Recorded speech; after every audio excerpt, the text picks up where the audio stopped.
Today's a fantastic day because Clun Castle is now back in service, and we spent 10 years repairing it, and it's back, it's working, it's alive again. Absolutely amazing.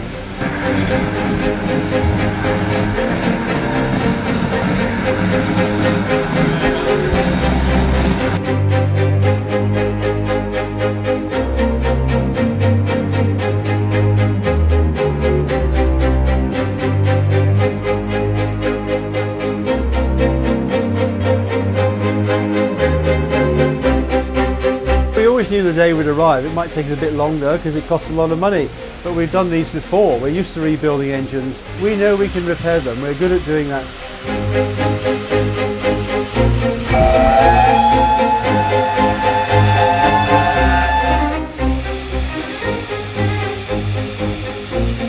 They love it. They work really hard. They do far more than we could ever ask them to do.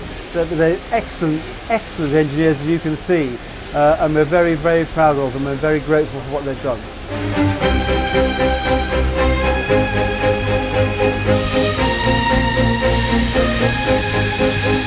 Steam engines changed the world which we live in. It actually is responsible for the way we live now. So they're absolutely a fantastically important historical innovation.